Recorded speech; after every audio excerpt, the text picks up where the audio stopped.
encuentran lo siguiente, que se van a encontrar con una situación muy común y que a veces no lo hacemos nosotros aquí en bioquímica. Y esta vez, a sugerencia del doctor Aquino, me dice, no, hagámosles esto, que sí es importante que ustedes lo van a hacer. Esto es algo palpable, ustedes lo van a hacer en algún momento, aunque no quieran o no, se van a topar con esto. Miren, hay situaciones donde ustedes tienen un frasco de 1 litro de solución de dextrosa o glucosa al 5% y tienen otra que está al 50% y quieren preparar una de 15.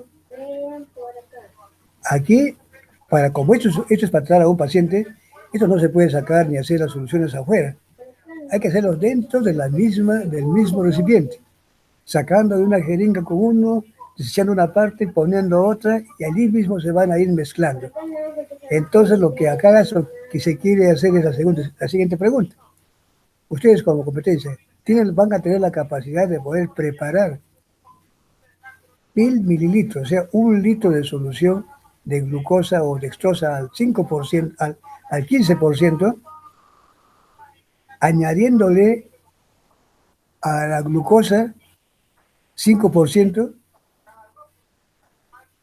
un cierto volumen de la de 50. La pregunta es acá, ¿cuánto tengo que sacar de esa solución, de ese 50% para añadirle a ese de 5, para que en conclusión se convierta en uno de 15? Pero entonces quiere decir de que si ustedes encuentran una cantidad que deben usar, por ejemplo, les sale por decir 200 mililitros, muy bien, ¿de qué? De 50, perfecto. ¿Qué hacen? Cogen el frasco el de 5, el de los 1.000, le sacan los 200 y le agregan el de los 200 de 50. Y allí prácticamente se ha convertido todo eso en 15%. Eso es lo que se quiere hacer. Y eso es lo que ustedes van a hacer. Se van a encontrar, se van a tropezar con ese tipo de problema. Que desde ahora ya no va a ser problema para ustedes. Va a ser una cosa muy sencilla porque aquí lo vamos a resolver. Las preguntas que tengan me las hacen para que no haya ninguna cosa al respecto. Ustedes lo van a saber muy bien esto. No se preocupen. De eso nos encargamos nosotros. Dice acá, la otra competencia es explicar, o ustedes van a tener la capacidad de explicar qué es el pH y qué es y la acción buffer del ion bicarbonato a propósito de un caso problema. Ahí vamos a ver, ahí hay un caso que se va a detallar, un cuadro clínico que explica eso. Entonces, esto es la competencia. Y si quiere decir que cuando ustedes les tomemos un examen, tiene que girar en base a esto mismo. A ver, aquí, cuando se quiere preparar, dice, uy, la bulla que pasa aquí. Cuando se quiere preparar soluciones de menor concentración a partir de otra solución de mayor concentración. Pero antes de esto, quiero yo decirles una cosa. Un poquito de teoría, de todas maneras, es bueno. Les digo, ¿qué entendemos por una solución? Ya en teoría han ustedes visto de que solución es una mezcla homogénea de dos sustancias. Una que se denomina soluto, que es la que se va a disolver, y otra que es en qué se va a disolver, que es el solvente, el medio. Esto se denomina lo que es una solución. Pues son mezclas homogéneas de dos sustancias, una conocida como soluto y la otra que es el solvente, que es el medio, donde se va eh, a diluir. Generalmente, ¿qué es el soluto y quién es el solvente? El soluto es aquella sustancia que se va a disolver y solvente es aquella en el cual se va a disolver. Pero cuando hablamos de una sustancia líquido y un sólido, es fácil. ¿Quién es el soluto? El sólido. ¿Quién es el? ¿Sí? Y cuando es el solvente, hablamos, bueno, si es cloruro de sodio, se disuelve en agua.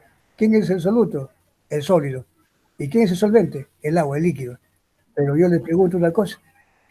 Esto es fácil cuando hablamos de un soluto sólido y un solvente y se va a diluir en un volumen líquido.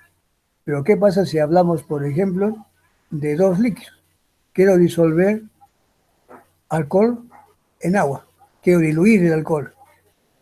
Ahora, ¿a quién se le llama soluto? Si los dos son líquidos, si los dos son líquidos, ya no hay sólido para llamarle sólido al soluto. En este caso se toma otro criterio. Cuando son los dos componentes son líquidos, en ese caso, el que se encuentra en menor cantidad, ese lleva el nombre de soluto. Y el que se encuentra en mayor cantidad, ese vendría a ser el solvente. Entonces ya no hay ningún detalle, ningún problema. Soluto es aquel en el cual, cuando es un sólido, es el sólido, es el soluto. Y solvente en el cual se va a disolver. Pero cuando ambos son líquidos, la que se encuentra en menor cantidad es el soluto. Por ejemplo, yo quiero mezclar 5 mililitros de alcohol con 20 de agua, en 20 de agua. ¿Quién es el soluto? El de 5. ¿Quién es el solvente? El agua, porque está en 20. Pero si yo digo, tengo 20 de alcohol y le añado 5 de agua. Ahora, ¿cuál es el que está en menor cantidad? El agua vendría a ser el soluto. Toma ese nombre. Entonces, casi eso no se usa mucho, pero es bueno tener en cuenta esos criterios. Eh, Ahora, otra cosa que también se emplea mucho en soluciones es, bueno, ¿y para qué estudiamos soluciones? ¿Qué hallamos cuando estudiamos soluciones? ¿Para qué para ustedes una carrera de enfermería? ¿Y qué interesa eso? Mucho, porque realmente reconozcamos que todos nuestros fluidos, toda nuestra biología celular, nuestro citoplasma, ¿qué cosa es? Solución, es agua, y ahí hay solutos. Cuando comenzamos a ver nuestra sangre, que irriga todo nuestro organismo, ¿qué cosa es? Una solución. El suelo sanguíneo, la orina es una solución. Líquido cefalorraquídeo es una solución. Por lo tanto, las soluciones están incluidas en todo lo que es un ser vivo. Los seres vivos no pueden vivir si es que nosotros somos una solución. Todo el organismo humano es una solución. Somos el conjunto de muchas células que adentro de las células son soluciones. Allí es donde ocurren todas las reacciones bioquímicas que estudiamos. Todo lo que nos rige ocurre en un medio de solución. Es por eso que tenemos que estudiar. Además, ¿dónde está la importancia? No solamente conocernos. También cuando ustedes van a aplicar un inyectable. ¿Qué es un inyectable? Una solución donde ustedes han tenido que mezclar, un soluto en un solvente. Eso en una jeringuita, luego le inyectan. ¿Qué están inyectando? Una solución.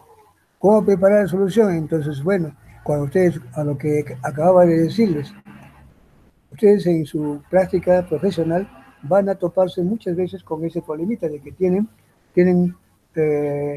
2 frascos de glucosa o dextrosa al 5 y al 50, pero quieren preparar una de 15 o quieren preparar una de 20, pero sin sacarlos externamente. Ahí dentro de vos tienen que sacar un volumen y poner el otro.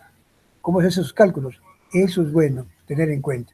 Y bien, otro hecho que también viene aquí con las soluciones, hay muchas clases de clasificar a las soluciones. Se habla de acuerdo, hay muchos criterios. El criterio que más se utiliza, el criterio que más se utiliza es el criterio de la concentración de los solutos. De acuerdo a la concentración de solutos, es, eh, se puede denominar 3 categorías de soluciones. La solución molar, soluciones normales y soluciones eh, porcentuales. Eso es lo más común. Ojo, cuando hablamos de acuerdo a la concentración de solutos. El otro es el que habla acerca de otro criterio, es el tamaño de la partícula. Ahí hablamos de las soluciones propiamente dichas, o suspensiones propiamente, no, perdón, soluciones verdaderas, y las suspensiones o coloides. Pero este es del tamaño de la partícula. Mayormente no insistimos mucho en eso. Las que más se usan son las soluciones desde el punto de vista de acuerdo a la concentración de soluto, molares, normales y porcentuales. Las molares, como ustedes también ya lo deben haber recibido de repente en su clase teórica, son aquellas que contienen un mol de la sustancia en un litro de solución. Un mol, ¿qué cosa es? El peso molecular de la sustancia, solamente que expresado en gramos. Si, por ejemplo, yo sé que el hidróxido de sodio, un ejemplo, el NaOH, hidróxido de sodio, tiene un peso molecular de 40. Así, a secas, 40. 40 no tiene. Pero si yo le digo 40 gramos ya se convirtió ahora en un mol. Y si a ese mol, 40 gramos, que es un mol, lo llevo a disolver en un litro de agua, tengo un litro de solución 1 molar. Entonces, ¿qué es una solución 1 molar? Aquella solución que tiene un mol de la sustancia, en este caso 40 gramos, un mol de la sustancia en un litro de solución. ¿Cómo prepararía una solución 0,5 molar de dióxido de sodio? Sería, si son 40, la mitad serían 20. 20 gramos, que vendrían a ser 0,5 moles en un litro de solución. Si me dicen, bueno, yo no quiero hacer pues un litro, quiero solamente hacer 100, pues hago un cálculo. Si esto era para 1000, para 100, ¿cuánto será? Simplemente por reglas de 3 voy encontrando la cantidad de, de gramos que necesito, de moles, bueno, gramos, pero en moles que necesito para preparar diferentes soluciones molares. Entonces, la preparación de soluciones molares es una cosa perdón, muy sencilla. Simplemente es el peso molecular expresado en gramos. Y simplemente ustedes hacen la siguiente análisis. Dicen, si por ejemplo 40 gramos, el ejemplo de dióxido de sodio, si 40 gramos es un mol, bueno, entonces yo lo disuelvo en un litro, tengo una solución 1 molar. Se puede poner un mol por litro o simplemente poner 1, una M mayúscula al ladito, y se llama 1 molar. ¿Qué es 1 molar? Que tiene un mol por litro. Si yo digo una solución 0,25 molar, 0,25 M mayúscula, o ¿qué quiere decir? 0,25 moles por litro, es lo mismo. Todo va siempre referido al litro. Pero si me dicen, claro, 0,25 molar, pero ese es para un litro. Para yo quiero 100, entonces hago mi cálculo y ya no van a ser la misma cantidad de moles, expresado en gramos, lógicamente. Haré una regla de 3 para convertirlo en el correspondiente, la cantidad de gramos, ya no para 1000, que era 1 molar, sino para 20 mililitros, pero ya ni siquiera 1, sino 0,25, 0,5, lo que yo desee. Eso es muy sencillo. Lástima, pero ya el doctor Aquino ya debe haberles también hecho algo de esto. Es un repaso que digo. Soluciones, más que todo, eso voy a pasarlo muy rápido y pasar también luego, así de manera descriptiva, acerca también de qué es una solución normal. Por definición, soluciones normales son aquellas que tienen un equivalente gramo por litro de solución. O sea, un equivalente gramo del soluto o de la sustancia por litro de solución. Ya no es por mol, sino es por equivalente gramo. Bueno, entonces ahora viene la palabra, ¿y qué es equivalente gramo? Un equivalente gramo de una sustancia es el peso molecular, así en forma práctica, es el peso molecular dividido entre el número de hidrógenos sustituibles que tuviera. Si yo tengo, por ejemplo, que yo sé que hidróxido de sodio, su peso molecular es 40. Hidróxido de sodio tiene solamente un OH, en este caso es OH o hidrógenos sustituibles. Entonces, como es 1, 40 entre 1 sigue siendo 1. Quiere decir que 40 gramos es igual a un mol, que equivale también a decir un equivalente gramo. Pero, por ejemplo, en el caso del haber ácido sulfúrico, en el caso del ácido sulfúrico la cosa cambia. Ácido sulfúrico, por ejemplo, tiene un peso molecular de 98. Su mol sería 98 gramos. Bueno, ¿y cuál sería su equivalente gramo? Recuerden que el ácido sulfúrico es SO4H2. Esos dos son hidrógenos que se pueden sustituir o reemplazar. Entonces, 48 entre 2, perdón, 98 entre 2 nos da 49. ¿49 qué? Gramos. ¿Qué es 49 gramos? Un equivalente gramo de ácido sulfúrico.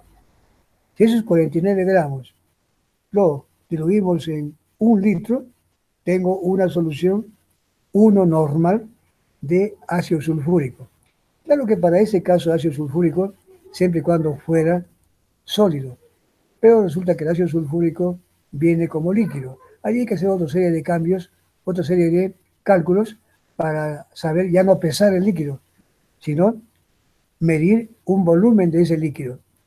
Pero eso tampoco ya escapa a lo de esta práctica. Pero solamente es el concepto, para que veamos qué cosa es normal, qué cosa es molar, qué cosa es normal. ¿Cierto? Entonces simplemente hay soluciones, pues ácido clorhídrico. Ácido clorhídrico es 36.5. Si yo tengo 36.5 de ácido clorhídrico y su peso molecular es este, si yo le expreso en gramos, 36.5 gramos vendría a ser un mol. ¿Y cuál sería su equivalente gramo? A ácido clorhídrico, HCl, un hidrógeno nomás. Entonces, 36.5 entre 1, 1, sigue siendo igual. Es decir, que un equivalente gramo de ácido clorhídrico es 36.5 gramos, igual que si fuera un mol. Ahí son iguales. Donde hay diferencia, eso solamente son en aquellos ácidos que tienen más de un hidrógeno o OH sustituibles para poder dividirlos, y eso nos da los equivalentes gramos, ¿cierto? Pero siempre referidos a 1 litro de solución. Si nos piden menos volumen, por reglas de 3 se van haciendo todo ello.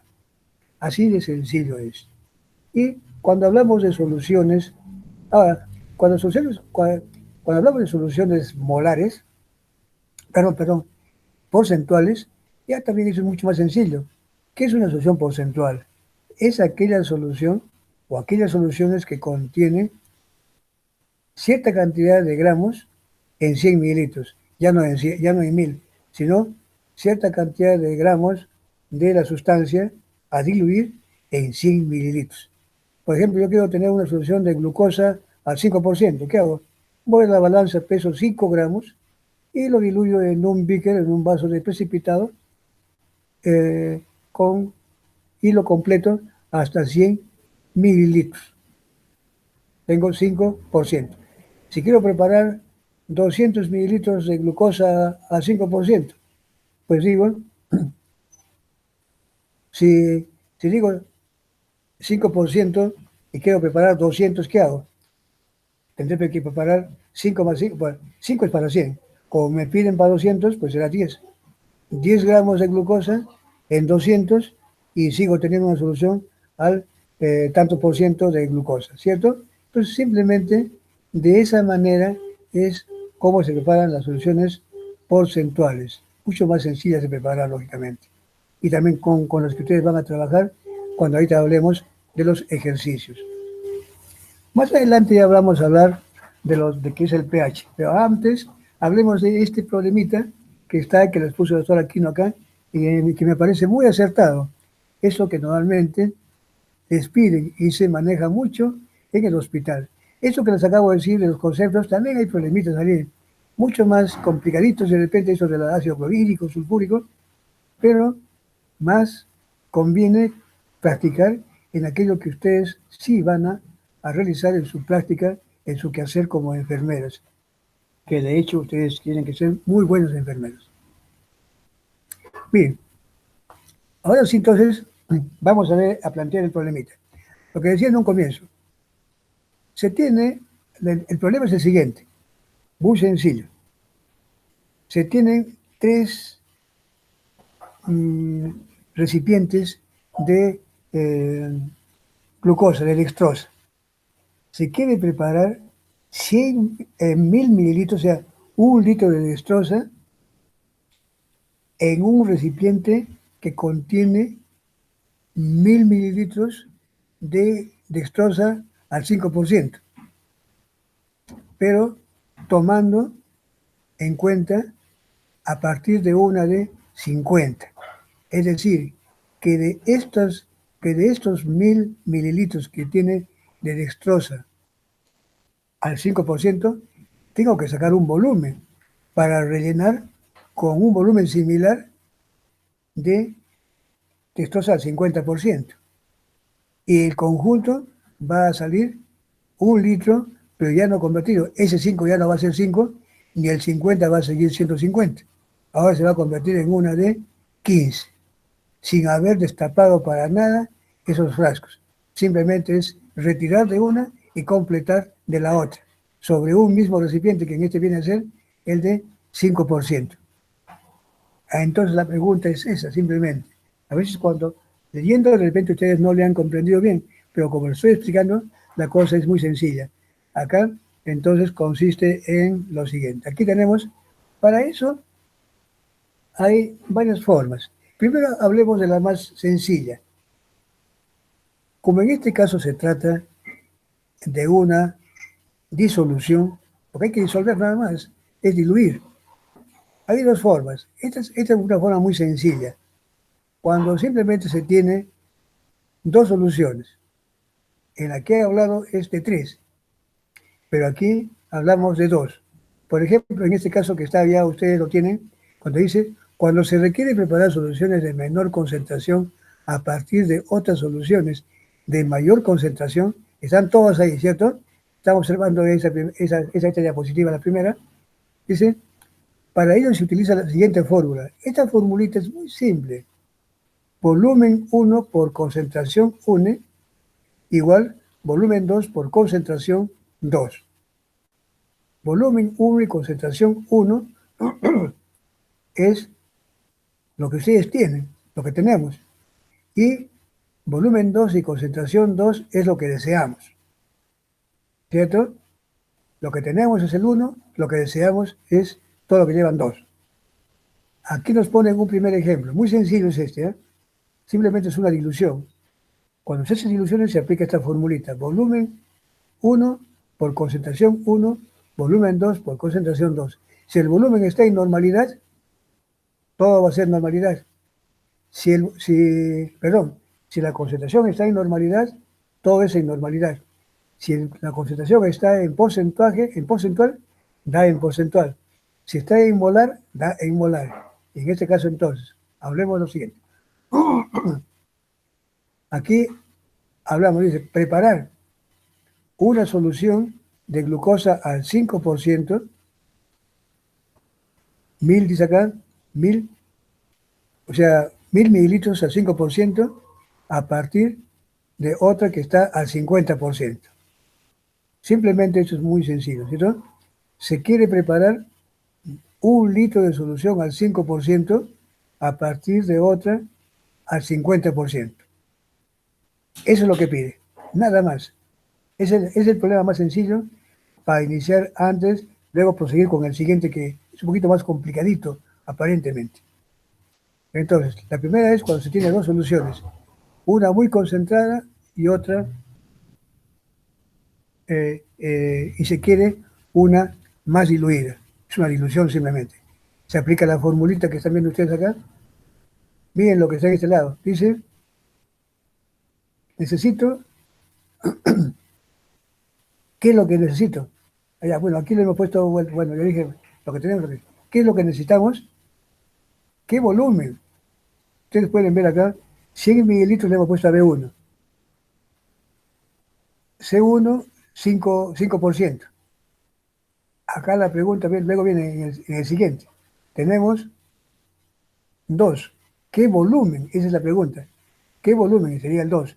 ¿Qué volumen del 50% necesitamos sacar para que en 1 litro su concentración quede convertido en 5? O dicho de otro modo, para tener 1000 mililitros de una solución al 5%, ¿qué volumen del 50% debo de sacar? Hago esa operación, ustedes sacaron su calculadora y van a encontrarse con que eso es 100, ¿cierto? Da 100 mililitros. ¿Qué hacen con esos 100 mililitros? Ustedes simplemente lo que hacen es tomar 100 y luego añadirle 900 de agua en un beaker, ¿no? Y luego llevan a una fiola, lo enrasan bien hasta 1000 y ya está. Tienen, han completado los 100 que estaban aquí, le aumentan los 1000 y ya tienen el litro. ¿De qué solución? Al 50%. Por eso decía, para tener un litro, o sea, 1000 mililitros de al 5%, ¿qué volumen del 50% debo sacar? Hago la operación y me sale que debo sacar 100 mililitros del 50% y le añado 900. Al hacer eso, estoy rebajando el 50 y lo convierto en 5. Esa es la respuesta, sería. Ahora vamos a ver otro caso, el que ustedes normalmente se le van a presentar.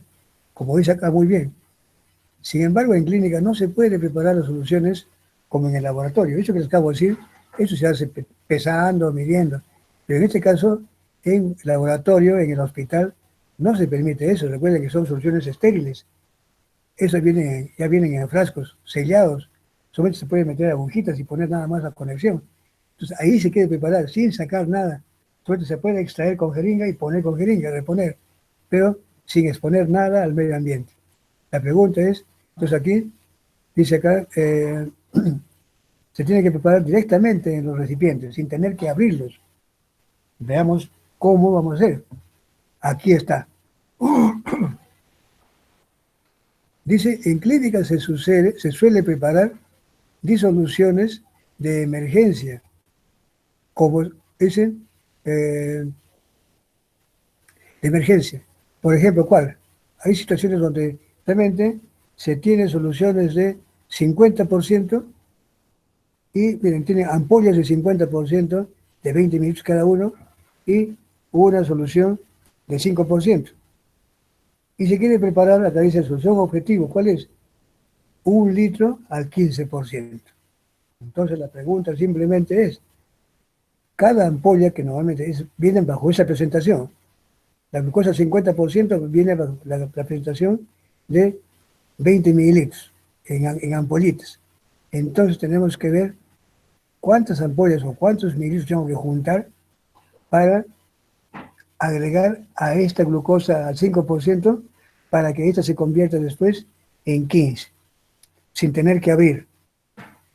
Una vez que yo tenga cuál es el volumen, tengo que retirar de ese del 5 para rellenarle con glucosa al 50. ¿Cómo se prepara esto? ¿Cómo se procede? Aquí viene. Aquí está el procedimiento. Miren, la fórmula anterior que les he mostrado es igualita. Volumen por concentración 1 y volumen 2 por concentración 2. Pero aquí la diferencia está en que hay una corrección. Eso que está con letras verdecitas es la corrección. Eso es lo que hay que hacer. En este caso, esta concentración que está en verde es lo que se tiene. Es decir, la glucosa sobre la cual se tiene que depositar. Es decir, la del 5%. En ese recipiente es donde se quiere preparar. Pero está lleno. Miran ustedes, está lleno, sí, está con 1000 mililitros. Entonces yo tengo que saber qué volumen de 50 tengo que sacar. Si me dice 200, allá, entonces tengo que sacar 200 de ese 5% y rellenarle el del 50. En eso consiste el problema. Simplemente. Aquí hay un error más bien, por si acaso, no se hay que confundir. Le han puesto entre paréntesis concentración 23.3%. Olvídense, eso había un ligero error ahí que yo también olvidé quitarle. Le iba a decir al doctor Aquino, pero eso hay que quitar. Dice, entonces aquí el problema simplemente se plantea así, utilizando esta formulita, solo que con esa corrección. Como ven ustedes, hay que restar la concentración del 1 de la concentración del 5. la concentración de 2, o sea, el de 50 menos el de 5. Esta es la corrección que hay que hacer, si no, no resulta nada. Pero es la misma fórmula, pero con corrección, restando a la concentración del 50, restarle, perdón, a la que queremos, 5. Y y a la que tenemos, de 50, restarle también 5. Y eso nos va a dar lo siguiente. Resolviendo reemplazando aquí dentro de esta fórmula, miren, este volumen, ¿qué necesitamos? Necesitamos 100 al 15%. Muy bien, 100 mililitros al 15%. Hay que hacer la corrección. 15 menos 5, nos quedamos con 10. Es igual a volumen 2. ¿Cuál es el volumen 2? Justo lo que necesitamos calcular. ¿Qué volumen de este 50%, qué volumen del 50% necesitamos retirar? O perdón, preparar. Aquí tenemos, haciendo el cálculo, necesitamos, haciendo aquí, 50 menos 5 nos sale con 45. 45 haciendo toda la operación, haciendo todo, nos quedamos con 22.2 mililitros. ¿Qué significa este volumen 2? Es el volumen de la solución 50%. Ya conocemos esto. Esta formulita nos ha dicho finalmente qué volumen de esa glucosa 50% necesitamos en buena cuenta. Es decir, ya conocemos, si son 22.2, tenemos que sacar de esa de 5, de ese litro que está de 5%, tenemos que sacar con una jeringa 222.2 y completarle con con la sacarosa o con la dextrosa al 50%. Veamos cómo se hace esto.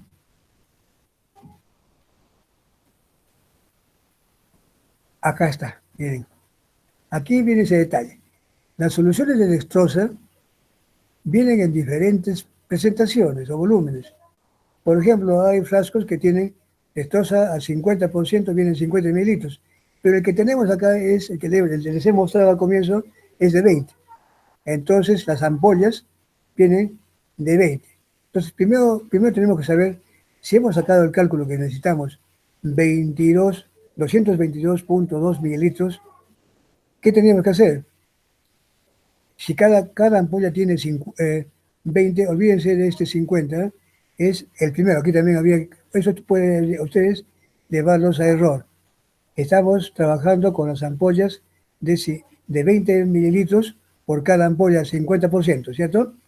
Pues entonces, como ya necesitamos 222.2 mililitros, bueno, y cada ampolla tiene 20, ¿cuántas ampollas de 20 necesitamos?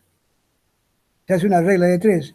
Eso se convierte al final como estuviéramos dividiendo 222.2 entre 5. Si no, ustedes hagan la prueba. Hagan una regla de 3. Si, si 50 mililitros, 50 mililitros, perdón, si 50% tienen en 20 mililitros, ¿cierto? Están en 20, que es lo de cada ampolla, 222.2, ¿cuántos, cuántos 20 necesitamos? Es decir, ¿cuántas ampollas? Nos sale 222.2 entre 50. Sale a hacer esa operación. Y al hacer eso nos sale 4.44 frascos. 4,44 frascos quiere decir 4 frascos, casi 5. Pero no vamos a poner ese 4,44 frascos. Aquí el volumen. O sea, ¿qué cosa hago? Agarro 4. 4 frascos que lo multiplico por... Ah, perdón. Aquí es por 50, ¿no? Está mal. Sí, hay que tomar en cuenta este 50, me estaba confundiendo aquí. Este 50 gramos, el 50% no es como que está delante de 20. Aquí por acá es 4 por 5. Sí, estamos tomando nota, es el que cada ampolla trae 50 mililitros. Entonces aquí la pregunta sería, si una ampolla trae 50 mililitros, ¿cuántas ampollas tendríamos que necesitar para 222. No sale lo mismo que dividir 222 entre 50. Si pues estaba acá 50, no estaba entre 20. Estaba confundiendo con el anterior que estaba puesto ahí. Estamos trabajando con este que está aquí, con el de 50. Entonces, al hacer esta prueba, entonces nos sale dividir. Dividir entre 50 implica dividir entre el número de frascos, ¿cierto? Que tiene cada frasco, el volumen. Nos sale 4.44 frascos. Como sabemos muy bien de que 4.44 frascos no podemos medir así, tomamos 4 nada más, y la fracción vamos a ver cuánto le ponemos. Entonces, 4 por 50, ¿cuánto resultaría? 200. Pero ¿cuánto necesitamos? 22.2. ¿Qué hacemos? De ese quinto frasquito, extraemos de esa ampolla, del quinto sacamos 22.2 y le agregamos a los 200. Y eso ¿Y qué hacemos con eso? Ya tenemos los 222 litros. ¿Qué se hace luego?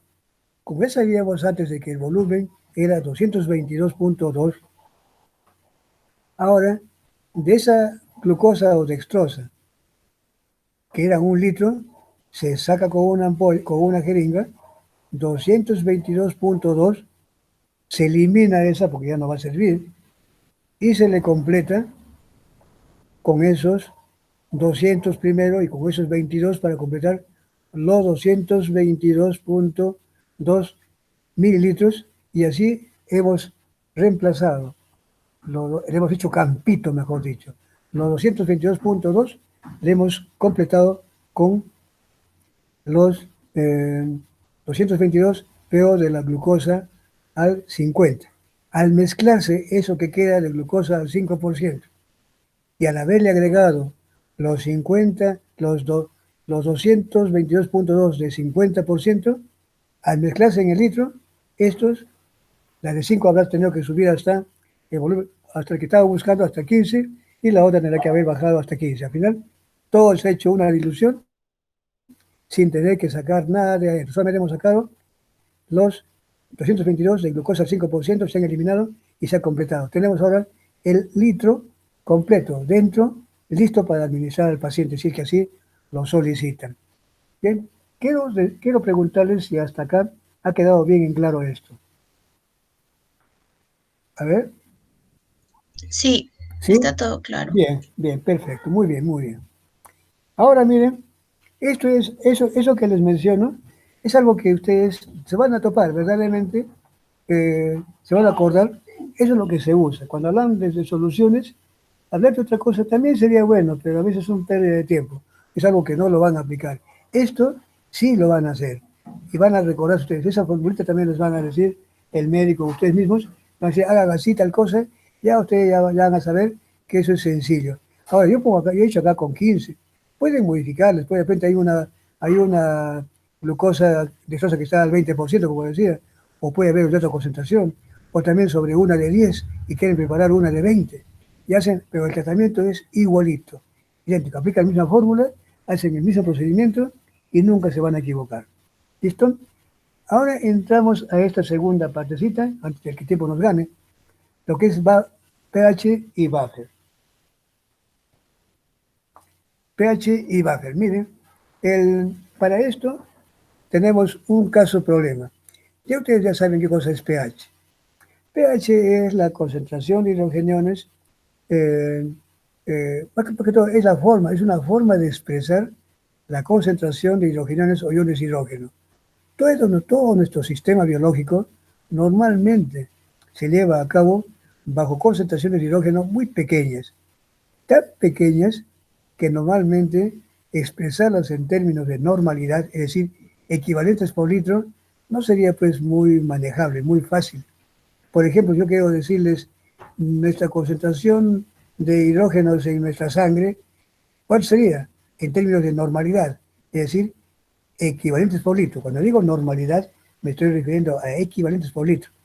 Si yo quisiera expresar la concentración de hidrogeniones de nuestra sangre, es algo de, a veces más o menos es 0.0000000 y tantos. ¿Cuántos ceros puse? Me equivoqué, no sé. Vuelvo a contar. no es manejable, es tan pequeña que realmente expresarla bajo términos de normalidad, o es decir, equivalentes por litro, no es muy práctico. Entonces, ¿qué se ha visto? Y así hay muchos casos, muchas situaciones, muchos fluidos biológicos donde es necesario, imprescindible, conocer la concentración de hidrogeniones, pero no se hace práctico el uso de anormalidad o equivalentes por litro. ¿Qué hizo? La necesidad de crear otra forma. Esa otra forma es expresar esos términos, pero en términos de pH, potencial de hidrogeniones. pH quiere decir potencial de hidrogeniones o de hidrógenos. ¿Y cómo se le calcula? Con el menos logaritmo de la concentración de estos hidrogeniones. Por ejemplo, si yo digo tengo una concentración de hidrogeniones de 0.001, normal, ¿cómo lo convierto en pH? Menos logaritmo de 0.001, me sale 3. Claro, me salía, si ustedes apretan 0.001 en su calculadora, les va a salir menos 3. Pero como yo le puse el menos logaritmo, ese menos mata ese menos que sale en la calculadora. Por eso que se dice es el menos logaritmo de la concentración de hidrogeniones. No se dice el logaritmo negativo, porque a veces lo decimos involuntariamente, pero no existe el logaritmo negativo. Es el menos logaritmo de hidrógenos, que realmente que cuando uno lo hace en su calculadora, ese valor, si es tan pequeño, le va a salir P menos. Pero como yo hablo de menos logaritmo, ese menos termina por anulando ese menos y sale un número positivo. El pH siempre es positivo, de 0 a 14, ¿cierto? Bien. Eh, aquí mayormente ese es el caso de lo que es pH. Es una forma práctica de expresar la concentración de iones hidrógeno. Y esto es importante para los clínicos, para los médicos, para ustedes, realmente que se mantenga ese pH en valores viables. En el nuestro es 7.4. La mayoría de nuestros fluidos son 7.4. Algunos casos, como en el estómago, en algunos lugares, ese pH puede variar, pero después es 7.4. pH de la sangre es 7.4. Esa variación de 7.4, de 7.35 a 7.45 es el valor preciso. Si ese valor se altera, estamos poniendo en riesgo nuestro metabolismo. Por lo tanto, es conveniente que los médicos, ustedes como personas de la salud, van a tener mucho que ver con esto, van a estar viendo en qué situación va el paciente, cómo va mejorando, y hay circunstancias donde el pH se hace importante, tienen que ir midiendo. Por ejemplo, una persona que vino desbalanceada, es una persona diabética, entonces ahí va mucho que ver el pH, cómo está mejorando. Si el tratamiento que le están dando ha mejorado, ha restablecido ese valor de pH, ya que el pH es fundamental para el funcionamiento de nuestro metabolismo celular. Entonces, de ahí se hace la importancia. El caso aquí, bueno, ese pH nosotros lo podemos calcular de varias formas.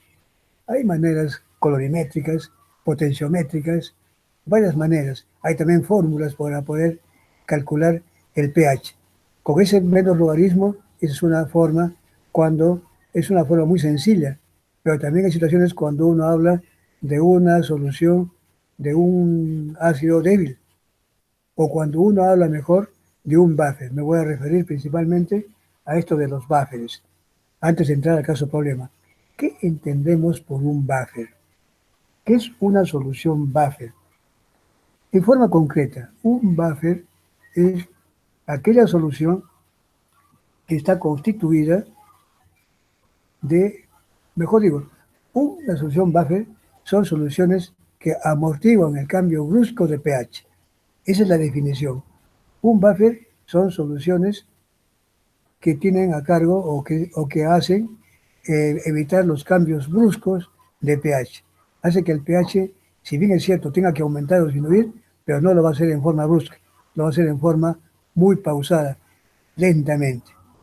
Bien, ¿y cómo está compuesto? ¿De qué está construido un buffer? Está construido de una mezcla de una de un ácido débil con su respectiva sal. Si son dos soluciones, una solución de un ácido débil con una solución del ácido respectivo, ácidos orgánicos.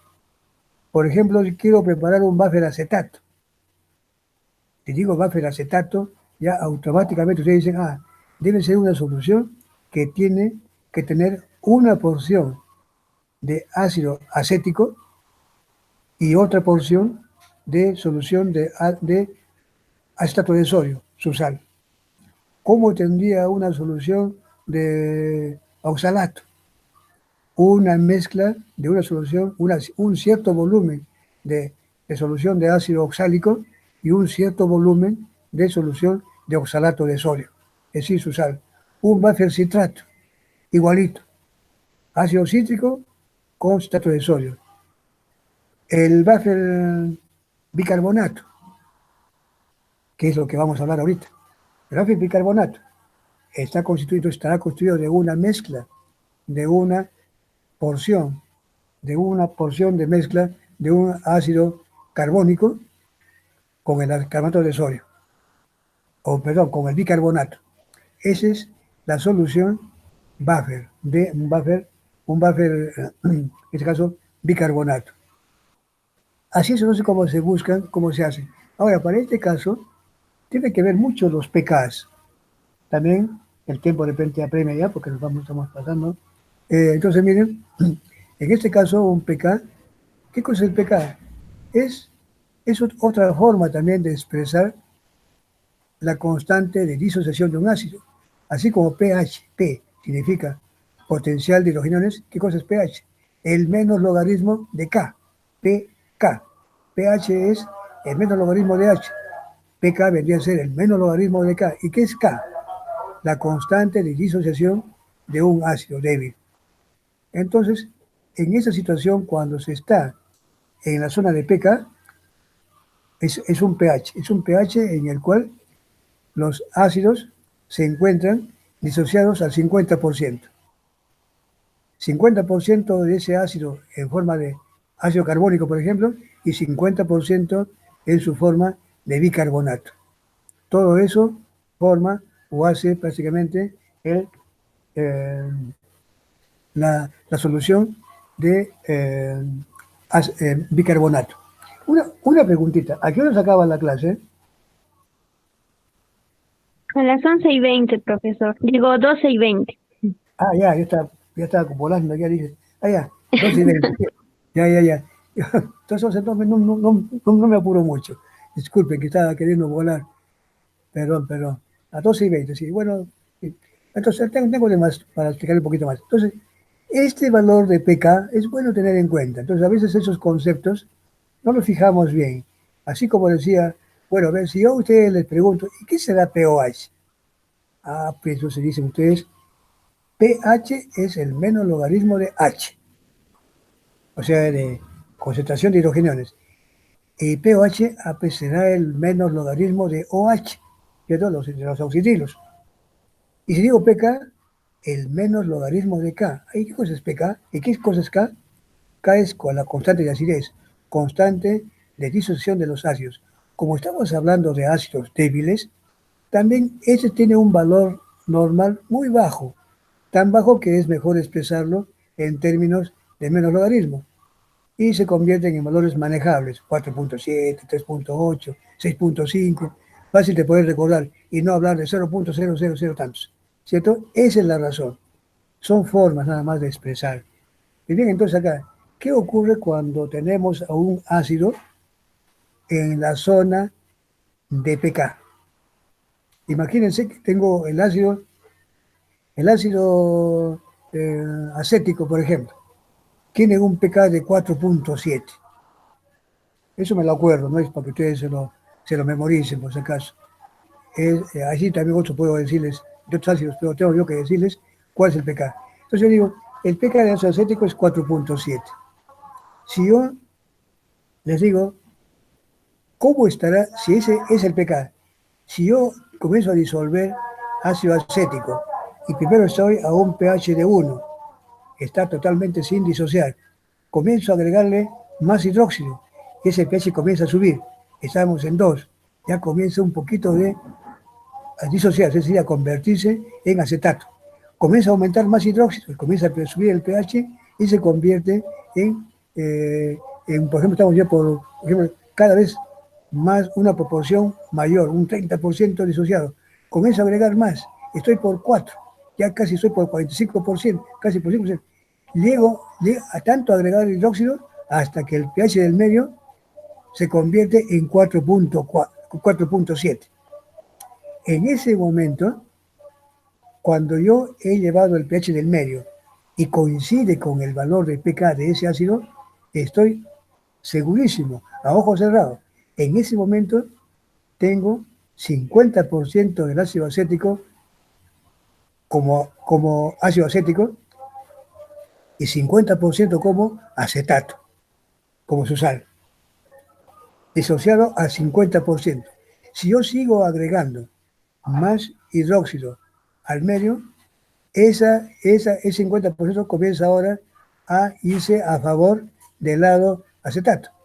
Sigo agregando más y más y más hasta que totalmente queda convertido en acetato. Ya no es, allí se convirtió todo el ácido acético en acetato. Pero hubo una situación donde hubo un momento de 50%. Eso ocurre cuando estamos en la zona de pK. En la zona de pK, ¿qué ocurre? Que tenemos 50% de ácido acético y 50% de acetato. Es decir, sal y base, sal y ácido. Eso igual ocurre con el ácido carbónico. Si yo llevo al ácido carbónico a su pK, voy a tener la mitad, 50% como ácido carbónico y 50% como bicarbonato. ¿Cuál es el significado de todo esto? Que cuando estamos exactamente en la zona de pK, la acción buffer es máxima.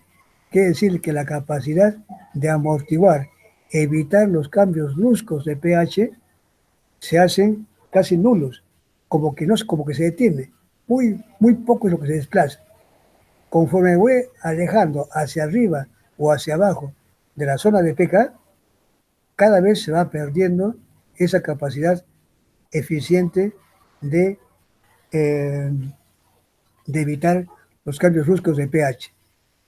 Cuando nos alejamos demasiado, ya no hay acción buffer. Entonces, la acción buffer es muy efectiva al 100% en la zona de pK y todavía sirve algunas unidades hacia arriba o hacia abajo. Más que una zona cercana al pK, este ácido funciona perfectamente evitando los cambios bruscos de pH.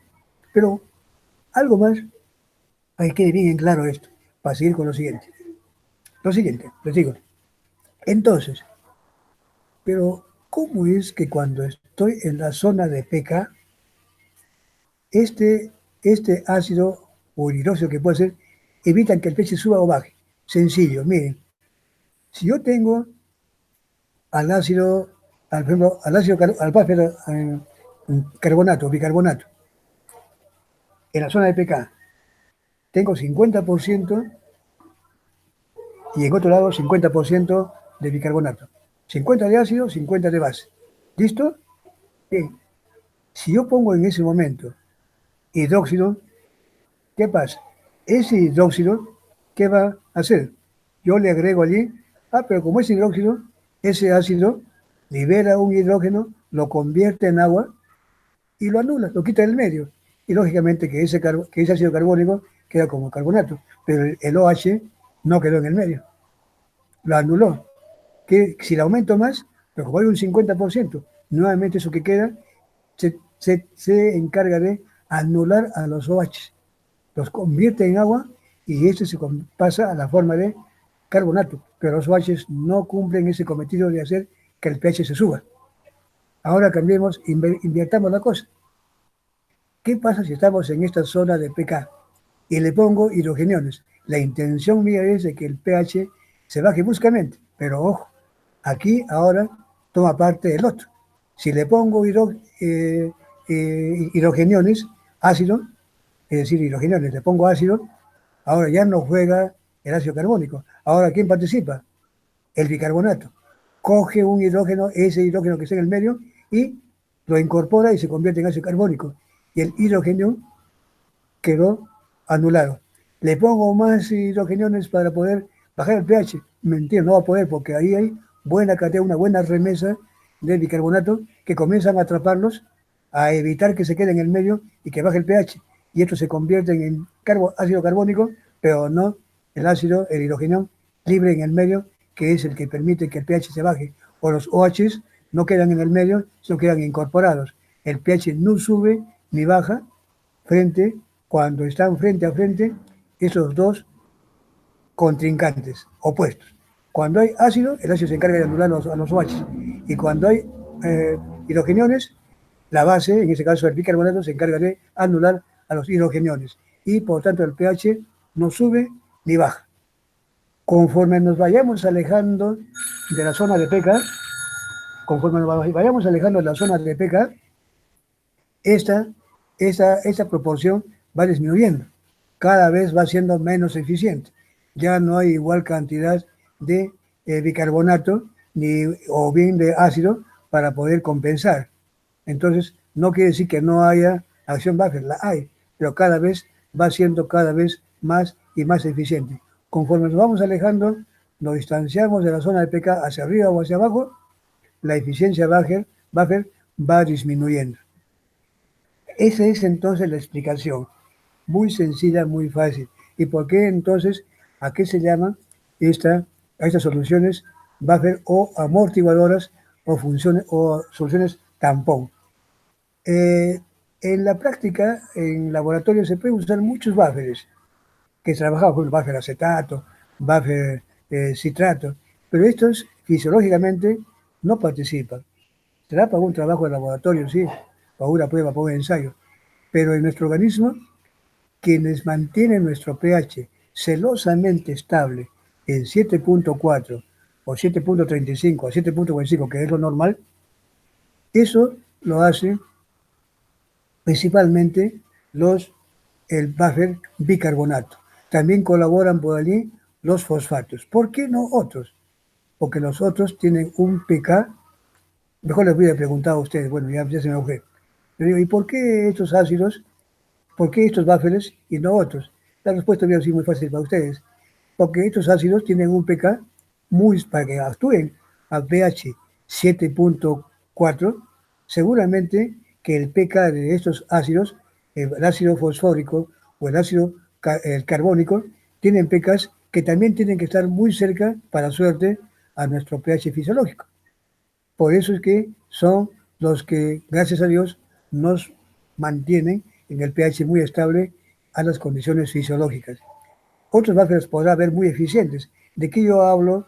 De un buffer citrato, por ejemplo, buffer acetato. Si su pK es 4. Entonces, si yo quisiera tener efecto en mi organismo con un buffer acetato, tendría que primero bajar mi pH hasta 4.7 para que recién veamos a un buffer acetato hacer acción. Pero si bajo mi pH ya estoy muerto. Mi pH es 7.4. Y para suerte, esos dos ácidos tienen pKs que están casi merodeando, muy cerca, muy próximos a nuestro pH fisiológico. Por esa razón es de que su mezcla de ácido carbónico, bicarbonato, o fosfato, o ácido fosfórico, fosfato, son los dos buffers que nos defienden contra estos posibles aumentos o incrementos de pH en forma abrupta.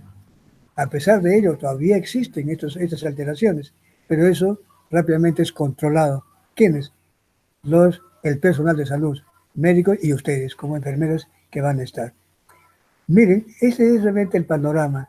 Esto es lo que yo quería decirles, que quede lo más importante. Hay mucho bla, bla, bla, muchas cosas que decirles, pero si quiero indicarles algo que a ustedes les va a ser útil, estos conceptitos que no están de más y que ayudan a comprender lo que viene ahorita luego. Ahora viene este caso, un caso problema, que justamente lo estamos poniendo para estudiar la importancia que tiene el estudio de pH y cómo este pH se puede alterar cuando hay una situación como la que está aquí. Se trata de un paciente, miren, el caso clínico es este, CHP, las iniciales, es un paciente de 50 años de edad que presentó en los últimos meses, no dice qué sexo, pero es pasado por alto, que presentó en los últimos meses mucho apetito, intensa sed y enormes volúmenes de orina. Ya eso va indicando algo. El médico, usted ya se puede dar cuenta, este paciente no está bien. Que en los últimos meses haya tenido mucho apetito, intensa sed, mucho volumen de orina, cada vez tenía que ir a orinar. En los últimos años había subido de peso, más de 15 kilos de lo habitual. Pero en los últimos meses había adelgazado notoriamente. Ojo, ya la cosa ya se ve con lo que está arriba, con ese examen clínico, esa observación, y con lo que se está viendo aquí, ya se perfila hacia algo. Pero dice, pero 2 días antes de su ingreso al hospital, tuvo náuseas y vómitos muy intensos y marcada debilidad. Debilidad a falta de algún combustible, probablemente glucosa. El día de su hospitalización, su estado general desmejoró. Mucho había desconexión con el medio ambiente. Básicamente estaba desorientado totalmente. No sabía quién estaba, con quién estaba, dónde estaba. En esas condiciones fue hospitalizada. Entonces fue mujer, porque dice acá, hospitalizada. Al examen clínico se encontró una paciente comatosa. Es decir, ya estaba en estado prácticamente en situaciones en que no reconocía personas, estaba básicamente en estado inconsciente, estaba de coma, en hiperventilación, o sea, muy agitado, con aliento cetónico, aliento acetónico, también llamado olor a manzana, dice, y diversos signos de deshidratación. Claro, mucha orina que había perdido, entonces básicamente se estaba deshidratando. Aliento cetónico, eso hace ver ya de que aquí hay una acidosis tipo metabólica, ¿cierto? Estaba liberando un compuesto que se llama acetona, y la acetona es un cuerpo cetónico, eso no debería estar, ya está. Entonces, este paciente ya perfila a un caso de un paciente que está eliminando cuerpos cetónicos, acetona, y los demás también tienen que estar aumentados lo que son dentro, que es otro compuesto que ahorita lo vamos a ver. Su pulso era débil y rápido, estaba pulsando muy rápido. Y presión arterial fue de 90-60. Bueno, ahí no hay problema.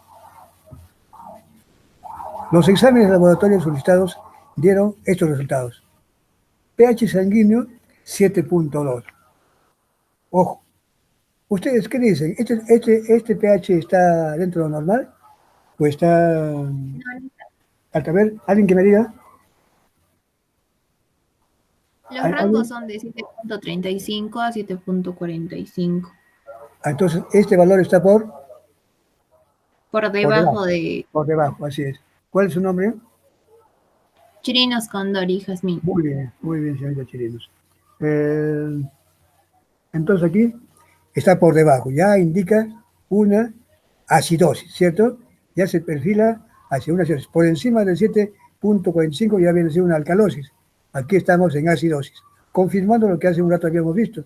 Esta liberación de acetona, ya se ve que estamos con una acidosis metabólica.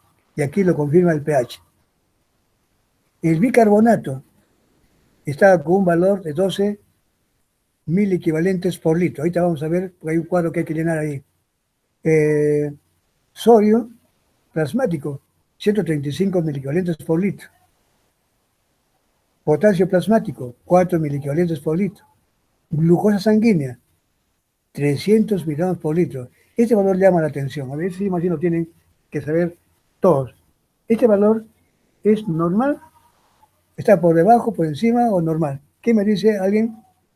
Acerca de la glucosa, profesor, lo que yo he encontrado es que los valores normales de glucosa en la sangre es que tiene que ser menor de 140 miligramos. Así, lo Y normal es de 70 a 100, ya hasta 120, pero ya 300, ¿qué dice? Está, con diabetes. está aumentado, ¿cierto? Ajá, bueno, Está sí está mal. aumentadísimo. Así es, aumentadísimo. ¿Cuál es su nombre? ¿Su Arana nombre? Figueroa Mayro. Arana ¿Ah? Figueroa. Arana Arana. Figueroa. Muy bien, sí, muy bien. Mayra, sí, está bien. Así es. Y glucosa está aumentada. Entonces ya estamos aquí perfilándonos posiblemente a un cuadro de diabetes, ¿cierto? Acá tenemos un beta-hidroxibutirato plasmático. de 40 miligramos por ciento. Ahorita vamos a ver si esto, por qué cosa es este compuesto. pH de la orina, 5. Acidez titulable de la orina, 120. Amonio urinario, 20 miliequivalentes. Glucosa en orina, 4. Aquí también quiero preguntarles aquí esto que ya está más a la vista. ¿Debe haber glucosa en orina o no? ¿Esa glucosa está alto o bajo o está normal? ¿Alguien que me diga? A ver, uno de ustedes, rápido, ¿quién gana? Está alto. Alto, así es, ¿cierto? ¿Quién habla? ¿Cuál es su nombre? Chocano, Caracela, Xiomara, Mariel. Chocana, muy bien, perfecto. Chocano. Así es. Está valor alto. Normalmente no debe haber. Y si lo hay, pues son cantidades máximas de 0.1, 0. Hasta más que todo 0.1, 0.5 gramos. Pero esta cantidad básicamente es elevadísima, ¿cierto? Hay glucosa por orina. Estamos confirmando que se trata de un paciente diabético. Muy bien. Aquí vienen algunas interrogantes. Dice, ¿cuál es la concentración de hidrogeniones en la sangre del paciente? Antes de esto, entonces, ahí, cómo calculan ustedes la concentración de hidrogeniones en la sangre de este paciente? A ver, alguien que me diga cómo lo han calculado y por qué. A ver, gana. ¿Quién gana? ¿Quién me Con dice? el antilogaritmo del pH. ¿Quién es? Chirinos Condori. Chirinos Condori. Muy bien, diga usted, señorita. A ver, ¿cómo calcula? Con el logaritmo negativo. ¿Ya? Con esa formulita, pero ¿cuánto le ha salido? A ver, ¿cuál es el valor? Es 0.7 ceritos y 2. A ver, vamos a ver. Cero. Un momentito. Un segundito.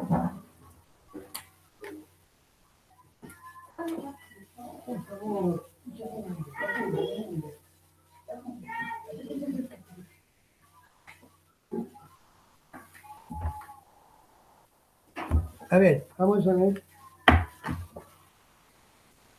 A ver, ¿cuánto me dijo que salía? 0.7 ceros y 2. A ver, 0.70. No es así. Profesor, es 0 con 7063. Ahí, muy bien. ¿Cómo? ¿Cuánto? 0.7063. Ya. ¿Cómo lo he encontrado? Elevando primero el 10, bueno, realizando eso con la menos de logaritmo de 10 a la menos 7.2 y de ahí lo he desarrollado y al final me salió esa cantidad. Ya, ¿y qué se llama eso al final? Cuando dice 0, pero en realidad, mira, aquí está. ¿Cuál es su Es la cantidad de cuál es su apellido? Arana Figueroa. Arana Figueroa, ¿no? Usted lo ha encontrado. ¿Qué valor me dijo? A ver, 0.7063. aquí le ha fallado algo, ¿no? Porque mire, el valor sale así, pero es 6. Ya. Yo soy el que me he equivocado, creo que. Sí, está bien. Yo soy el que me he equivocado. Efectivamente.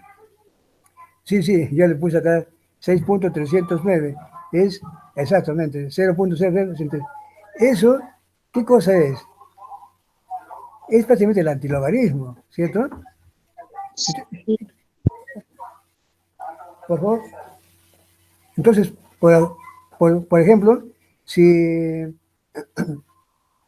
el pH es 7.2, en la misma formulita, como dijo la señorita Chirinos, allí hay que reemplazar nomás 7.2, que es 7.2 igual al menos logaritmo de h. Pero ¿cómo encuentro h? Despejo h. ¿Qué va a ser h? Despejando h, resulta que ese logaritmo ya no va a ser, ahora es antilog. El antilogarismo de menos 7.2 y antilogarismo de menos 7.2 sale ese valor de 0,000063, ¿cierto? Entonces es aplicar el antilogaritmo. Es fácil, es a la inversa nomás. Miren, entonces, ¿cómo? Para que ustedes tengan una nota bien, una forma muy fácil de poder hacer. ¿Cómo calculan ese valor de concentración de hidrogeniones? Simplemente, si pH es el menos logaritmo de H, ¿cómo encuentran H? Con el antilogaritmo de pH.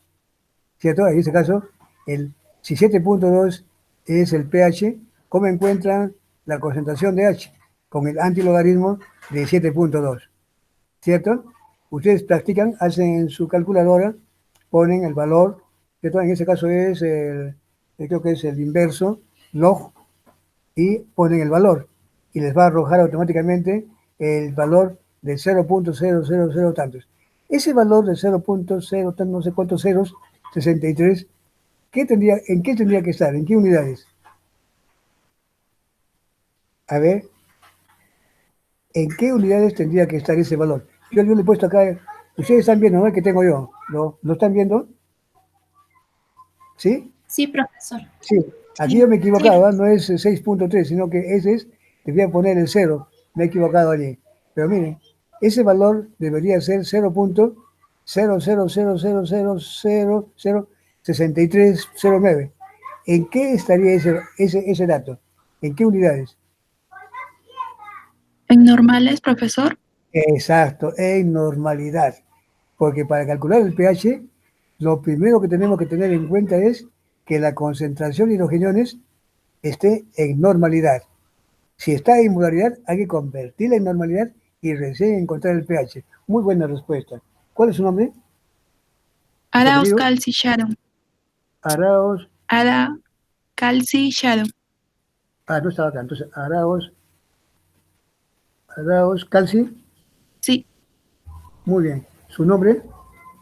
Sharon. Charo, muy bien. Perfecto. Ese es. Miren, para todos entonces, cuando queramos a calcular el pH, decimos el menos logaritmo de H. Ojo, ese H o ese ácido deben cerciorarse de que esté en concentración normal. Si le damos en molaridad, tenemos que convertirla en normalidad y recién a ese se le aplica el menos logaritmo. Por tanto, si yo hago la inversa, ¿cómo calculo la concentración de esos hidrogeniones? Con el antilog del logaritmo. Pero ese valor que va a dar va a ser en normalidad. ¿Cierto? Muy bien, muy buena respuesta. Todos han entendido eso, ¿no? Aquí, no, como digo, le van a corregir. Yo le puse mal, no es 6.3, es valor de 0.000 con el 3. Yo tuve un error ahí. Pero el seguimiento es igualito. Pues, ¿no? Es igual al antilogaritmo de menos 7.2. Ahora viene esta preguntita. Dice, hay un sistema amortiguador. Aquí está el sistema del... Acá hay un error. A ver, es un sistema ese es el sistema bicarbonato, ¿cierto? Porque hay una mezcla de ácido carbónico con bicarbonato. Ahora digo, ¿está bien escrito eso o está mal? A ver, ¿quién me dice? ¿Está bien como está escrito o ha habido un error ahí? Está bien, profesor. ¿Ah? Está ¿Está bien. bien? ¿Está bien? A ver, Sí. otro que me diga, ¿está bien escrita esa fórmula o esta ecuación? Profesor, ¿el hidrógeno no tendría que ir al lado de HCO3? Así es, así es, así es. Justamente, ahí termina, sin darme cuenta, yo te dije, ay, aquí hay un error. Sí, sí, exactamente. Eso es, el ácido carbónico está en ese lado izquierdo, ¿cierto? Este se disocia en bicarbonato. Miren, de tener H2, ahora tiene uno nomás. Y ahora este ha tenido que irse a aquel lado. Ahora está en este lado, tiene que irse a la derecha. Entonces es ácido carbónico, flecha, bicarbonato más hidrogenio, ¿cierto? Así es. ¿Cuál es su nombre? Chirinos Condori. Muy bien, sí, chilenos, con doy. Así es, realmente, este fue un error, miren, recién me he dado cuenta yo, está mal escrito. Ese H tiene que ser en otro lado, porque es el ácido carbónico que está disociando. Es el ácido.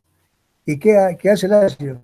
Se disocia, ¿en qué? En ácido, en carbonato, bueno, en este caso el bicarbonato, más el hidrogenión, ¿cierto?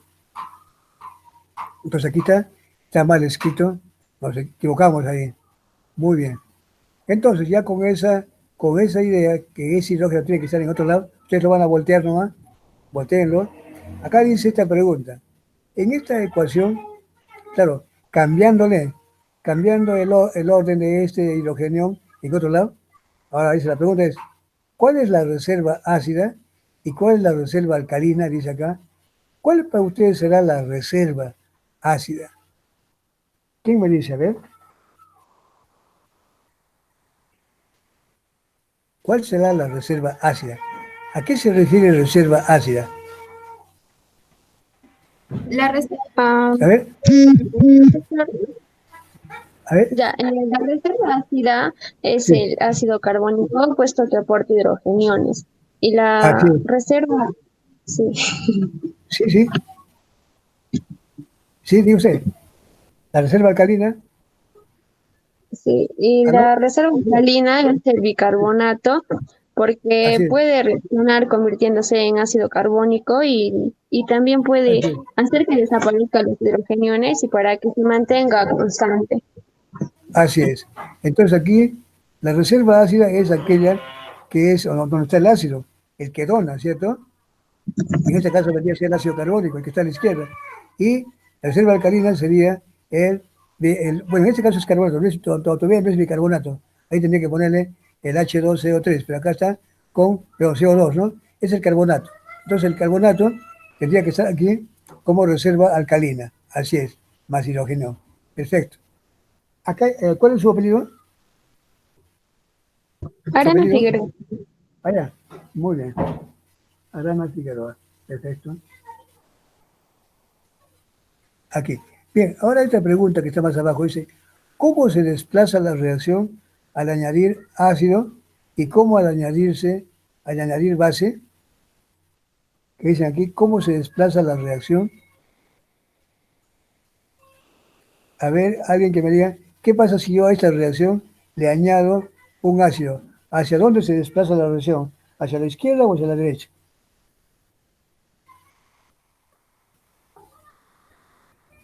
A ver, la opinión de otra persona, o de las mismas, no importa.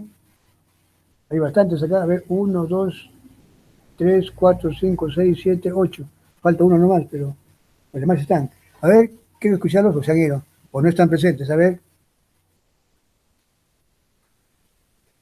si yo pongo a esta ecuación, así como está, ya con la corrección, y le añado ácido, ¿hacia dónde se reserva? ¿Hacia dónde se desplaza la reacción? Hacia la izquierda, profesor. Si le añado ácido, hacia la izquierda, lógico, ¿cierto? Porque si le añado ácido, el bicarbonato tiene que coger el carbonato tiene que coger ese ácido, incorporarlo y convertirse en ácido carbónico, ¿cierto? Estaría retornando. ¿Sí? Muy bien. ¿Cuál es su apellido? Arana. Arana, muy bien. Sí, profesor, participe. ¿podría repetir esa pequeña parte, por favor? Sí, sí, encantado, encantado. Miren, les decía de que si en esta ecuación, si yo añado en este momento ácido, ¿hacia dónde se desplaza la reacción? ¿Hacia la izquierda o hacia la derecha? La respuesta que da su compañera es, dice, si le pongo ácido, ese hidrógeno va a hacer que se incorporen, ¿quién lo va a captar? Tiene que ser la base, que es el carbonato, bicarbonato. Al incorporar, la reacción automáticamente se convierte, el ácido, esa base se convierte en ácido, o sea, estaría retornando, ¿cierto? A la inversa. ¿Sí? Si yo en esta Sí, reacción que está Interesante. así como está, si yo le añado el ácido, pues ese hidrógeno va a ser incorporado en el carbonato y se reconstituye el ácido carbónico. Por tanto, la reacción ha ido de derecha a izquierda. ¿Sí? Y si yo añado en este momento base, en este caso, claro, un álcali, ¿hacia dónde va? Hacia la derecha, ¿cierto? Porque De allí, izquierda a derecha. claro, de izquierda a derecha. En este caso va de derecha a izquierda cuando se añade ácido. Así es como la reacción se desplaza, ¿no es cierto? ¿Para qué se desplaza? Para evitar de que el pH o el H se queden. Es decir, son incorporados. Vamos a pasar a la siguiente. La pregunta acerca de, dice, indique los resultados del laboratorio que resultaron anormales en la paciente y señale con D disminuido o A aumentado la naturaleza de dicha alteración. Yo quisiera que me digan, a ver, ¿cómo está bueno, el pH ya sabemos que el pH me dijeron era pH en 2, ¿no es cierto? Que estaba disminuido, lógicamente. Ahora, ¿cómo está el caso de acá el bicarbonato sérico? ¿Aumentado o disminuido? ¿Hay alguien que me diga? A ver, acá está el bicarbonato. Acá estaba con un valor de 12 miliequivalentes por litro. ¿Cómo está el bicarbonato en este paciente? A ver, Está aumentado, profesor. Está aumentado, profesor. ¿Quién habla? ¿Quién es su nombre? Sí, porque los valores... ¿Sí? Mayra Casilla, profesor. Mayra Casilla. Mayra Casilla. A ver, Casilla, Ajá. Julie, Mayra. Diga usted, señorita. ¿Sí? Ujú. ¿Está? ¿Cómo? Ya. Aumentado porque los valores normales son de 22 a 28 miliequivalentes por litro. Ujú. Así es. Sí. Entonces están aumentados. Entonces, Ajá. están, sí, pero 22 a 28 miliequivalentes, sí, perfectamente. Entonces están aumentados. Esto era de esperar. Están aumentados en el suero, ¿cierto? Entonces, es por la hiperventilación, ¿cierto? Así es. Está aumentado entonces el bicarbonato. Y el bicarbonato está disminuido, ¿no? Perdón. Ah, no, pues claro, acá está. Los valores normales acá están en 12, ¿cierto? Entonces, ¿cómo está el bicarbonato? ¿Aumentado o disminuido? Usted me acaba de decir que los valores normales son de 22 a 28, ¿no? ¿Sí? Y los Ajá, valores sí, profe. Sería normal.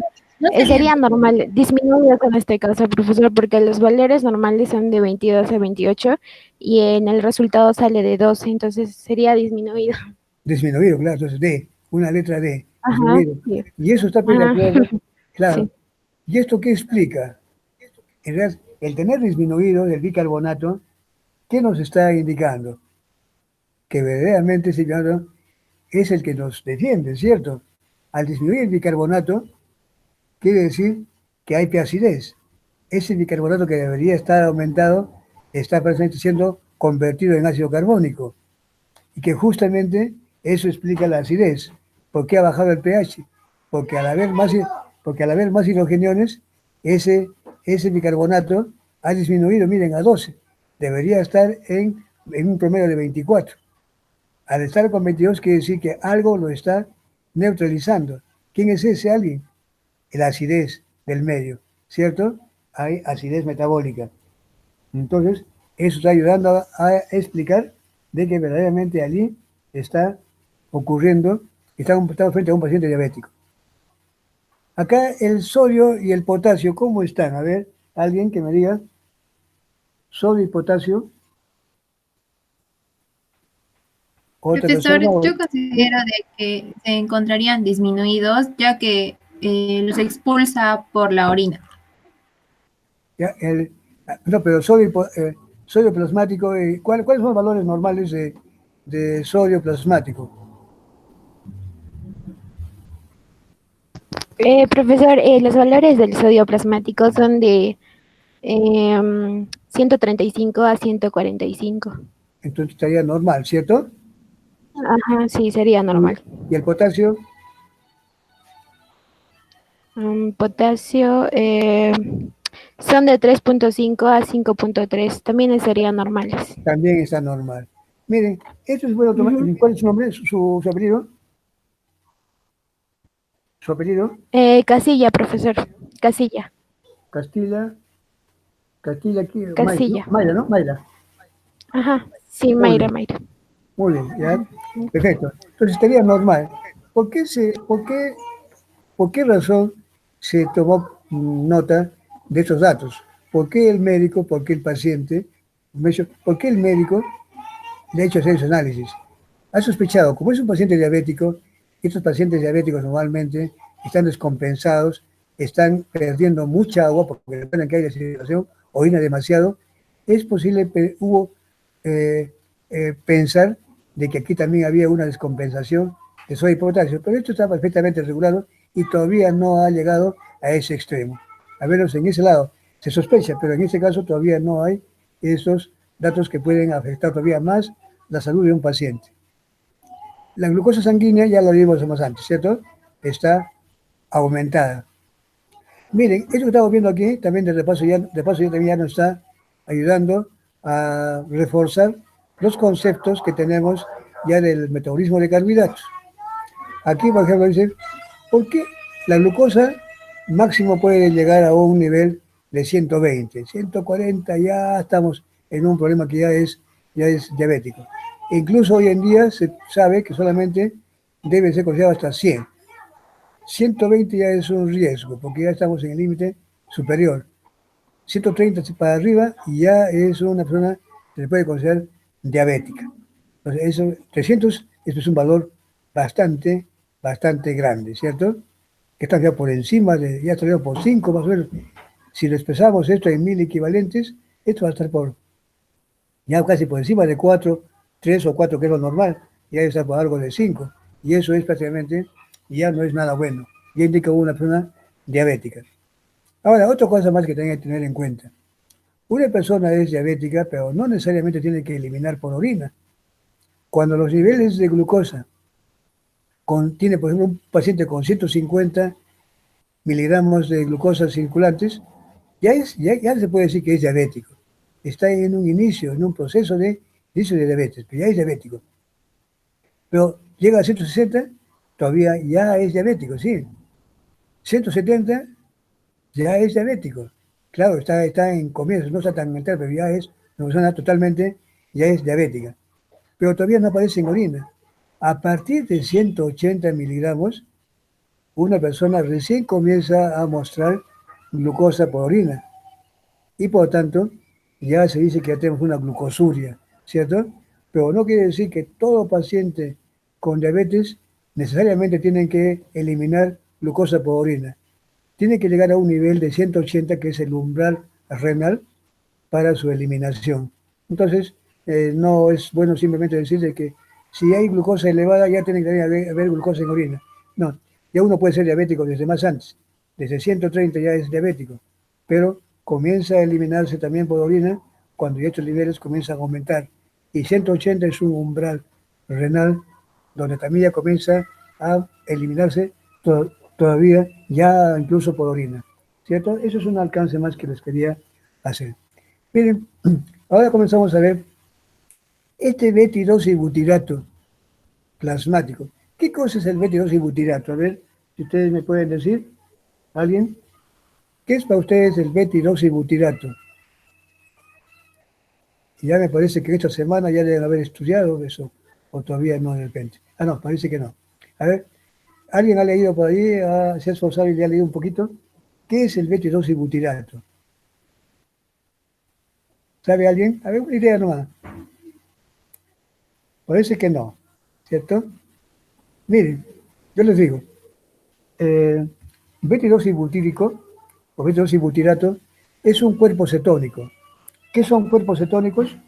Son compuestos que se eliminan, que se forman cuando falta glucosa, nuestro organismo comienza a eliminar cuerpos cetónicos, a formar gran cantidad de cuerpos cetónicos, tan grande que ya excede la capacidad de utilización y se comienzan a eliminar, primero a presentar, a mostrar en el plasma, incluso también se pueden eliminar por orina. Este es un cuerpo cetónico y sabemos muy bien que este paciente tiene esa característica. Es un paciente diabético. El pH en la orina está en valor, se puede decir normal, ¿no es cierto? Porque el pH puede ir desde 4 hasta 6. 5 está un poquito bajo, pero no tan alarmante, podemos decir. Sí es un pH, o ustedes han encontrado otro valor, ¿Cómo está el pH de la orina para ustedes? ¿Aumentado o disminuido? Está dentro de lo Dentro de lo normal. normal, En el así es. rango normal. Sí. Así es, efectivamente. Sí, sí. ¿Cuál es su nombre? Chocano Caracela. Chocano Caracol. Xiomara. Yomara, muy bien. Así es, está dentro de lo normal. La acidez titulable de la orina, ¿a qué se refiere eso, acidez titulable de la orina? Ya estamos viendo en la hora, ya, nos vamos a pasar un poquitito. A ver, ¿qué es, acidez titulable? ¿Alguien sabe? A ver, entonces yo les digo, acidez titulable es aquella acidez que se puede neutralizar con un álcali. Es decir, no todos los ácidos son, mejor dicho, el pH da indicación de los hidrogeniones, pero la acidez titulable es de aquellos ácidos en total. Hay ácidos que todavía no se han disociado, pero están presentes. Pero cuando se disocian, se manifiestan como pH, es decir, hidrogeniones. Pero eso no indica si hay más ácidos. La acidez titulable indica todo. Los hidrogeniones más aquellos ácidos que están, ya sea como disociados o sin disociar, todos los toma la acidez titulable. Pues aquí la acidez titulable sale de 120 mil equivalentes por litro. ¿Cómo está con respecto a lo normal?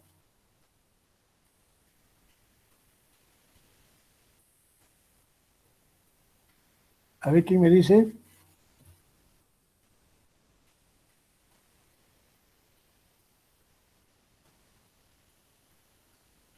¿Sabe alguien?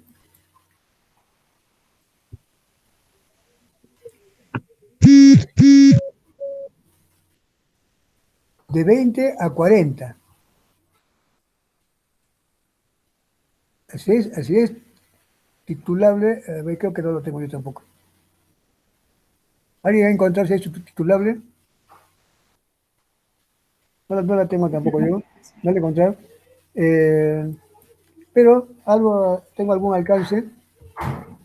La acidez titulable eso más que todo está, si hablamos de acidez titulable, nos encontramos con que esa acidez está prácticamente normal, porque veamos eso podemos decir el pH, pero el pH es una cosa, el acidez titulable es otra. Pero aquí nos indica que hay, ¿sí? Dígame.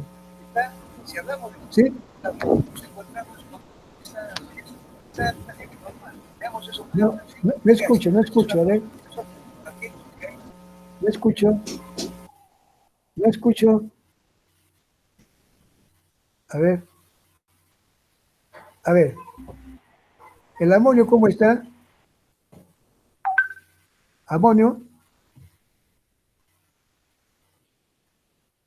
El amonio, ¿cómo está? 20 a 40 es lo normal.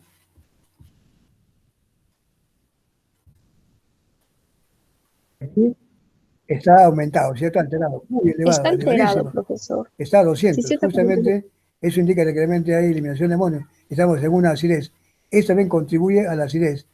Y la glucosa en orina que está en 4, cosa que no debería de haber, ¿cierto? Entonces esto también está aumentada.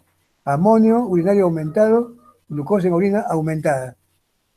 Otra, a ver que algo más hay acá. Podemos acá, para terminar, por favor. Ya me van a disculpar, también tengo que estar también con otra clase. Dicen, aquí les he puesto ese desarrollo. Podemos señalar que la paciente en estudio está también excretando bicarbonato en la orina. ¿Cómo sabemos esto? Mira, aquí yo les he hecho ya el desarrollo, les voy a explicar nada más. Aquí les muestro dos pKs. El ácido carbónico en realidad tiene dos pKs. Recuerden que tiene dos hidrógenos, por tanto, para cada uno tiene una constante diferente. El que se usa pH 7 será el de 6.35. Es el que estamos trabajando ahorita, con 6.35. ¿Cómo damos respuesta a la pregunta? pH es entonces igual a cada pK. Se pone, esta formulita es con la que permite calcular el pH para un buffer. Y aquí ya no usamos el menos logaritmo. Cuando queremos calcular el pH de un buffer, usamos la ecuación de Henderson y Hasselbalch, que dice que el pH es igual a pK más el logaritmo de la relación sal-ácido. En esta fórmula simplemente reemplazamos, miren, lo más sencillo. Reemplazamos ¿cuál pH Si acá habla de la orina, el pH de la orina es 5. El pK del ácido carbónico, a ese pH debe estar participando el más bajo, 6.36, 3.35. Le he colocado en su sitio. Más el logaritmo sal ácido. Desarrollo todo el proceso y ¿qué me sale? El 6 que está en un lado pasa restando y me quedo con menos 1.85. Ese 1.85 que viene a ser el logaritmo de la relación sal-ácido. Muy bien, pero yo quiero saber ahora, no quiero saber el logaritmo, quiero saber cuál es la relación sal-ácido. ¿Qué puedo encontrar? ¿Cómo despejo relación sal-ácido? Con el antilog, igual que el anterior, con el antilog de menos 1.85. Al hacer esa operación, ¿con qué me resulta? Que la relación sal-ácido es 0.014125. ¿Qué quiere decir eso? Si lo pongo, ¿a quién correspondería el 0.014125? ¿Al sal o al ácido? A la sal, ¿cierto? Es decir, en ese caso sería al bicarbonato, al carbonato. ¿Y qué quedaría debajo? 1. Es decir, la relación sería 0.04125 partido 1. Lo de arriba es sal, lo de abajo viene a ser el sal ácido, ¿cierto? Como acá dice, podemos señalar que la paciente en el estudio está excretando bicarbonato. Miren, la concentración es bien bajísima, casi nada. Si lo convierto esto en porcentaje, ¿a cuánto resulta aquí? De sal, es ese 0.014125, resulta ser un 1.3%. Y casi todo, el 98.6% es ácido. Por lo tanto, la respuesta sería a esta pregunta sería, no, pues no, prácticamente no es una cantidad insignificante. En porcentaje es 1% frente a 1,28, casi 1,29% que está como ácido. Esa sería la respuesta entonces a esta pregunta, ¿no? Habiendo hecho ese desarrollo, se calcula la relación sal-ácido y sabemos como que sal es la sal, se vendría a ser el bicarbonato. Y abajo sería el ácido, el 98.6%. Básicamente el 1 es 1 frente a 0.14125, que convertido en porcentaje se convierte en 1.39 en 98.6. Miran ustedes cómo ha salido eso. Muy fácil. Si yo sumo 0.0114.125 y le sumo 1, que es el del ácido, ¿qué suma? 1.014.125. Eso es 100%.